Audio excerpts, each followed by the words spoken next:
ప్రతిరూపంగా ఉండేది విశ్వకర్మ.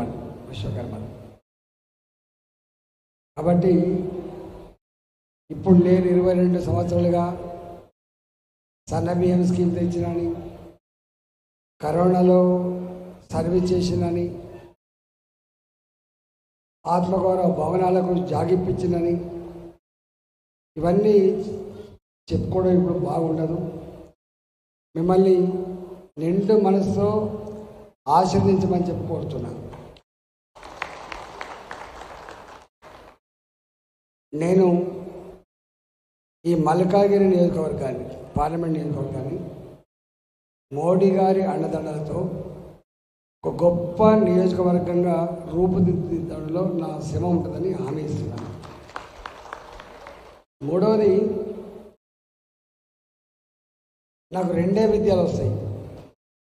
ఒక విద్య కొట్లాడు, ఒక విద్య ఏదైనా అధికారం వస్తే ప్రజలకింత సేవ చేసేటువంటి పనిచేస్తే తప్ప ఇంకోటి చేయదు. ఎమ్మెల్యే పదవులు, అధికారం అనేది సొంత అవసరాల కోసం రాదు. అధికారం అనేది ప్రజల అవసరాలు తీర్చేదానికోసమే వస్తుంది. వ్యాపారం చేసుకోవడం కోసం, రియల్ ఎస్టేట్ చేసుకోవడం కోసం అయితే ఎమ్మెల్యేగా, ఎంపీగా ఎన్నిక కావాల్సి అక్కర్లేదు. కాలుకు ముళ్ళుతే పన్నుతో పీకే సర్వీస్ చేసేవాడే ఎన్నికలకు రావాలి తప్ప వేరే వాడు ఎన్నికలు రావడానికి ఆస్కారం లేదు. ఇవాళ కాంగ్రెస్ ఆయన గురించి మీకు ఎరక, ఇవాళ బీఆర్ఎస్ పార్టీ వాళ్ళ గురించి మీకు ఎరక. 2 బీఆర్ఎస్ పార్టీకి ఇప్పుడు ఓటేస్తే వచ్చే ప్రయోజనం 0. ఇక్కడ అధికారం లేదు, నా అక్కడ అధికారం లేదు కాబట్టి ఇవాళ వాళ్ళకే 0.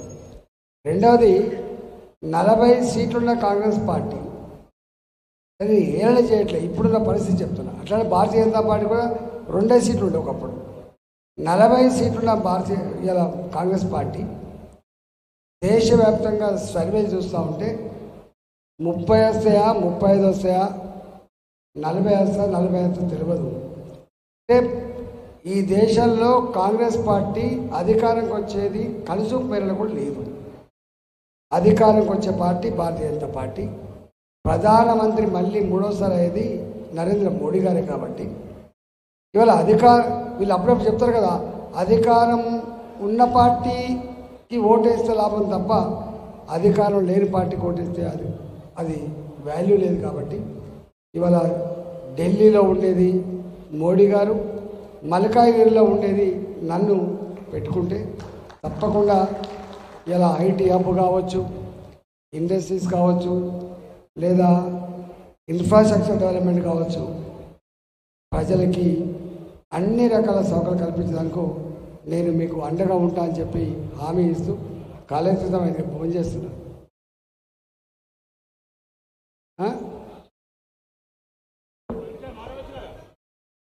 5 నిమిషాలు మాట్లాడానే. అట్లయితే మరి 5 నిమిషాలు మాట్లాడుతున్నా అంటే మిమ్మల్ని చూస్తుంటే మిమ్మల్ని ఇబ్బంది పెట్టినట్టు అనిపిస్తున్నట్టుంది, అందుకనే బంద్ చేసుకున్నాను.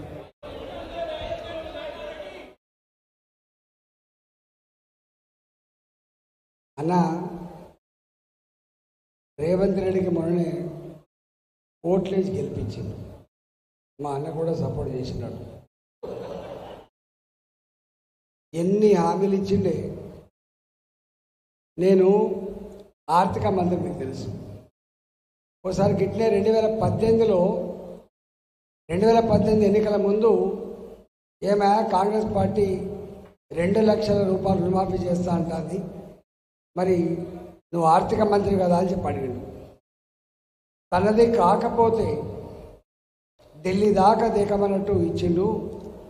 వచ్చేది లేదు, ఆయన ఇచ్చేది లేదు. మరి మనం ఏం చేద్దాం? 5 పైసల బిల్ల కూడా అదనంగా ఇచ్చేటువంటి స్థితి ఈ రాష్ట్ర ఆర్థిక వ్యవస్థకు లేదు. చెప్పడం నా ధర్మం. అల్టిమేట్గా బాస్ ఈజ్ రైట్ అని చెప్పిన. 1,00,000 రూపాయలు రుణమాఫీ చేసిందా కేసీఆర్? చెప్పండి, చేసిందా? 1,00,000 రూపాయలు రుణమాఫీ చేయలేదు. 4.5 సంవత్సరాల తర్వాత ప్రజలు ఊళ్ళకు రానియరని చెప్పి రింగ్ రోడ్ అమ్ముకున్న పైసలు, హైదరాబాద్లో భూములు అమ్ముకున్న పైసలు తీసుకొచ్చి ఇవాళ డబ్బులు బ్యాంకు కడితే వడ్డీకే సరిపోయింది తప్ప అసలు తీరలేదు. అంటే అనుభవం ఉన్న ముఖ్యమంత్రి, కమిట్మెంట్ ఉన్న ముఖ్యమంత్రి అంటాడు ఆయన. సంపద కుదరని రాష్ట్రంలో ₹1,00,000 రుణమాఫీ కాకపోతే 2 లక్షల రూపాయల రుణమాఫీ రేవంత్ రెడ్డి గారు ఒకేసారి చేస్తాడు. నమ్ముతామా? మనం నమ్ముతామా? సాధ్యమవుతుందా? ఇంపాసిబుల్ అని నేను చెప్తున్నా. నిన్ను అంటాడు అమ్మతోడు తప్పకుండా చేస్తా అంటాడు. నన్ను నమ్ముండి నేను తప్పకుండా చేస్తాను. నేను నమ్ముతాం. కానీ మీరే శాసనసభలో నేను లంకె బిందెలు ఉన్నాయనుకొని ఇక్కడికి వచ్చినా, కానీ ఖాళీ కుండలే కనబడతాయి అని చెప్పిండు. మరి ఖాళీ కుండలు తెలంగాణలో నా ఆడబిడ్డలకు 2,500 రూపాయలు నెలలకి ఎట్లా ఇస్తావు? 2,000 ఉన్న పెన్షన్ 4,000 ఎట్లా ఇస్తావు? ఆటో డ్రైవర్లకు 12,000 రూపాయలు ఎట్లా ఇస్తావు? కూలీ చేసుకుంటులకు 12,000 రూపాయలు ఎట్లా ఇస్తావు?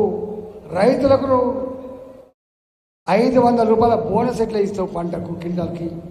ఇవన్నీ అలవి కాని హామీలు ఇచ్చి అధికారానికి వచ్చిండు. ఇవాళ 4 నెలలే తెలుస్తుంది. పంటలు ఎండిపోయినాయి ఫస్ట్ టైం. క్వాలిటీ కరెంటు లేదు రెండవది. ఇవాళ మూడవది, ఫైనాన్స్ డిపార్ట్మెంట్లో బిల్లు కావాలని పోతే, చిన్న పనులు చేసుకొని బిల్లు కావాలని పోతే కమిషన్ ఇస్తే తప్ప బిల్లు చెల్లించిన దౌర్భాగ్య పరిస్థితి, ఆర్థిక పరిస్థితి. అందుకని ఇవాళ ఆయన ఏమంటాడు రేవంత్ రెడ్డి అంటే, నాకు మళ్ళీ అధికారం ఇవ్వండి, నా ఎంపీ సీట్లు కూడా గెలిపించివ్వండి, రాహుల్ గాంధీ గారు ప్రధానమంత్రి అవుతాడు, కేంద్రం నుంచి డబ్బు తెస్తా, మీ అందరికీ హామీలన్నీ అమలు చేస్తా అని చెప్తున్నాడు. సాధ్యమైతేగా? అంటే వచ్చేది లేదు, సాల్వ్ అయ్యేది కూడా లేదు. మోడీ గారి గురించి 2 మాటలు చెప్పిపోతాను. 2 మాటలు చెప్తాను. మోడీ గారు ఒకనాడు అమెరికాకు పోదామని ఒక వీసా కోసం పెట్టుకున్నాడు. అమెరికా వీసా రిజెక్ట్ చేసింది. అంతకుముందు అబ్దుల్ కలాం అమెరికా పోతే ఎయిర్పోర్ట్లో అవమానపరిచింది.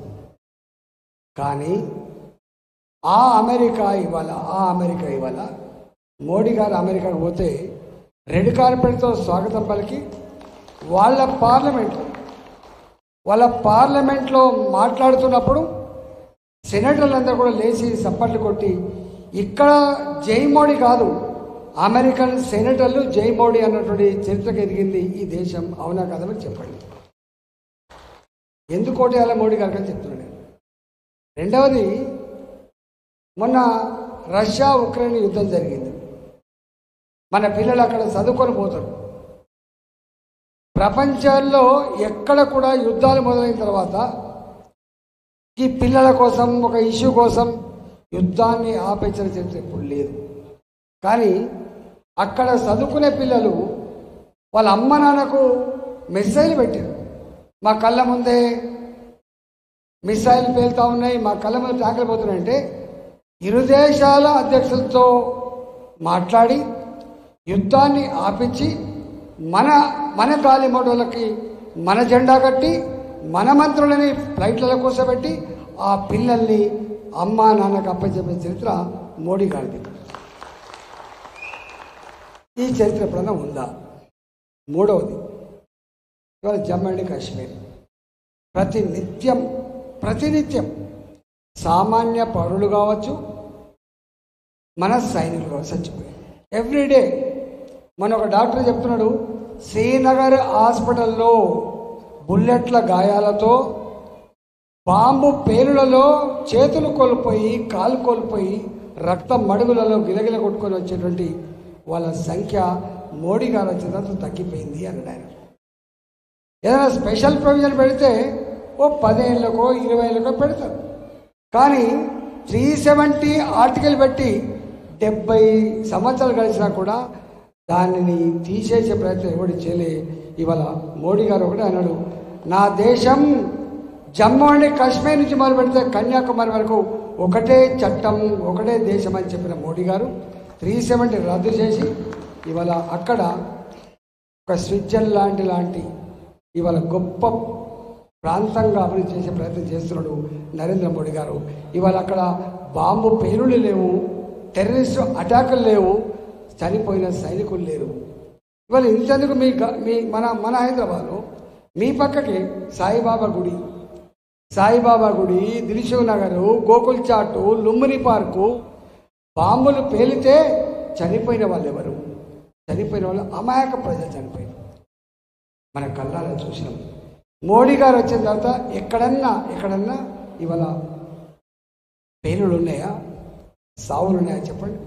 ఇవాళ భద్రతకి భరోసా ఇచ్చిన వ్యక్తి మోడీ గారు. నా దేశంలో కాదు, ఇతర దేశాల్లో జాక్కొని అమాయక ప్రజలు చంపే టెర్రరిస్టులని సింహాసనంగా మారిన మహనీయుడు నరేంద్ర మోడీ గారు. అవునా కదా మీరు చెప్పండి. మోడీ గారు పేదోళ్ళ బిడ్డ. ఊర్లల్లో మన ఇక్కడ అంటే అన్ని సౌకర్యాలు ఉంటాయి. ఊళ్ళల్లో మోడీ గారు వచ్చేంత వరకు మహిళలు బయలుభూమి పోవాలంటే చెంబు పట్టుకొని 3 గంటలకు రోడ్ల పక్క పడిపోవాలి. కానీ మోడీ గారు నా భారత మాతలు వాళ్ళు, నా ఆడబిడ్డలు చెంబు పట్టుకొని ఈ కంప్యూటర్ యుగంలో కూడా చెంబు పట్టుకొని పోయే దుస్థితి ఎందుకు ఉండాలని చెప్పి ఇవాళ 12 కోట్ల ఇళ్లలో టాయిలెట్ కట్టించి, స్వచ్ఛ భారత్ కింద టాయిలెట్ కట్టించి మహిళల ఆత్మగౌరవాన్ని కాపాడిన బిడ్డ మోడీ గారు. అవునా కాదా? విశ్వకర్మ మీరు ఎప్పుడైనా చూసిందా? కేంద్ర ప్రభుత్వం నేరుగా ఒక స్కీమ్ లాంచ్ చేసి పేదలను ఆదుకోవాలని చెప్పిన చరిత్ర మనం చూసిందా? కానీ మోడీ గారు చూసిండు, దాని పేరు విశ్వకర్మ. 17 కుల వృత్తులు చేసేవాళ్ళు, 17 వృత్తులు చేసే వరకు ఇవాళ అది రాబోతూ ఉంది. మొన్న మాకు టైం లేకుండా కానీ 100% ఆ విశ్వకర్మని తెలంగాణ ప్రాంతంలో గొప్పగా అమలు చేసి పేదవాళ్ళను ఆదుకునే జిమ్మదారు మాకు అప్పచెప్పని చెప్పుకోతున్నాం. నాకు తెలిసి విశ్వకర్మలు ఎంత దీనమైన బతుకులు బతుతారో. ఏ సైనేడ్ బంగారానికి మెరుగు పెడుతుందో గా సైనేడే మింగి చచ్చిపోతున్నటువంటి కుటుంబాల సంఖ్య విశ్వకర్మలు ఎంతో ఉందో నాకు తెలుసు. కాబట్టి యాంత్రీకరణ జరిగిన తర్వాత, యంత్రాలు వచ్చిన తర్వాత మొట్టమొదటిగా ఉపాధి కోల్పోయిన కులం విశ్వకర్మ కులం. ప్రపంచానికి నీడనిచ్చిన, ప్రపంచానికి వస్తువులిచ్చిన, ప్రపంచ మానవాళికి అన్నం పెట్టిన కులం ఇవాళ విశ్వకర్మ. విశ్వకర్మ ఇలా కన్నీళ్ళు పెడుతున్నాడు. విశ్వకర్మ ఇవాళ సూసైడ్ చేసుకుంటున్న పరిస్థితి చూసి ఇవాళ మోడీ గారు నేరుగా ఒక విశ్వకర్మ పథకాన్ని పెట్టిండు. ఇక్కడున్న ప్రభుత్వాలు దాని స్ఫూర్తిని అర్థం చేసుకోలేక దాన్ని అమలు చేయడంలో మోడీ గారికి ఇక్కడ పేరు వస్తుందని చెప్పి దాన్ని తొక్కిపట్టే ప్రయత్నం చేశారు. కానీ రేపు తప్పకుండా నేరుగా ఇక్కడ ఉన్న విశ్వకర్మలకే కాకుండా దాని పేరు మీద 17 కులాలకు కూడా న్యాయం చేసే పని తప్పకుండా చేస్తా అని చెప్పి మీకు మనవి చేస్తూ, మీ అందరికీ పేరున మోడీ గారు ఇవాళ జై శ్రీరామ్ అందరూ అంటారు. జై శ్రీరామ్ అన్నం పెడతా. జై శ్రీరామ్ అన్నం పెట్టదు బాబు, కానీ ఆత్మవిశ్వాసాన్ని ఇస్తుంది. నీకు ఆపద వచ్చినప్పుడు నీకు ఒక విశ్వాసాన్ని ఇచ్చేది దేవుడు. కాబట్టి అవమానపరిచే ప్రయత్నం చేయకండి. ఇవాళ 500 ఏళ్ల క్రితం కోల్పోయినటువంటి రామాయణాన్ని అందరినీ మెప్పించి ఒప్పించి ఇవాళ కట్టి అందరి ఇళ్లకు అక్షింతలు పంపించి నా దేశం చల్లగుండాలని చెప్పినటువంటి, నా ప్రజలు చల్లగుండాలని చెప్పి కోరినటువంటి మనిషి మీద ఇవాళ మాట్లాడడం సబబు కాదు. కాబట్టి ఇవన్నీ చాలా ఉన్నాయి చెప్తే, దయచేసి మీరందరూ కూడా రేపు 13వ తారీఖు నాడు కమలం పువ్వు గుర్తును గెలిపించాలని చెప్పి కోరుకుంటూ సెలవు తీసుకున్నా. భారత్ మాతాకి